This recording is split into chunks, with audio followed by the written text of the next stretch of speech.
the top 10 of the ATP rankings have been finalized for the year after the ATP Tour Finals. Let's go through them.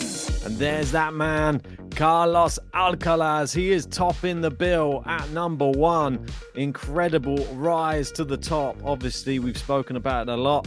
I'm sure we will continue to speak about him in the coming year too.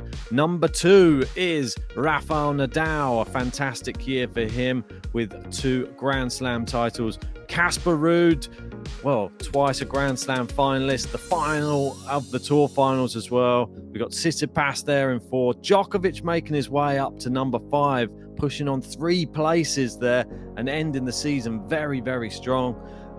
Felix there up in 6.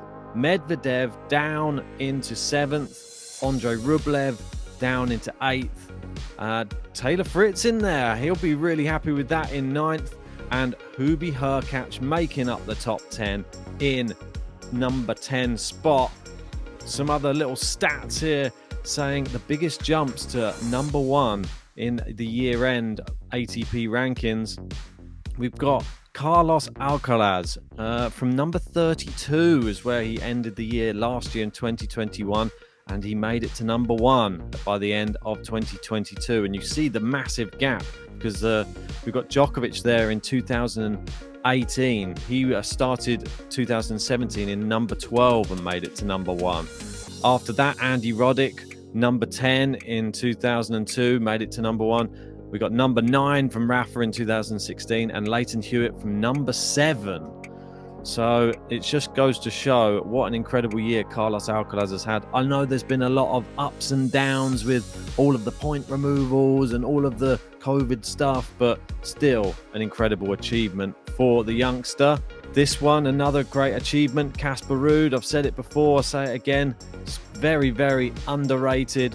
But I think he deserves all the plaudits, and he becomes the first Scandinavian player to finish inside the top 3 since Edberg in 1992. Got to give him a real big round of applause for a fantastic year. Hopefully he can continue that into 2023.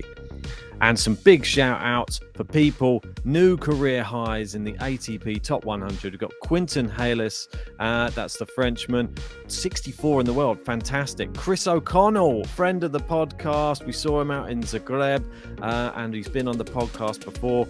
He's up to number 79 in the world, that's fantastic. Well done, Chris. Roman Safulan, he's up to number 89. And we've got a Nuno Borges, obviously Jose Morgado, a big fan of him, being a fellow Portuguese. And Ben Shelton sneaking his way inside the top 100. Maybe there's big things to come from Ben in 2023. But that's a quick roundup, the final standings of 2022. Let me know your thoughts on it in the comment section below. And if you haven't already, hit a like on this video, subscribe to Game to Love if you're new to the channel, and make sure to hit a bell notification because we've got a very special Novak Djokovic podcast coming very, very soon with one of his biggest fans. Can't be missed. See you for it.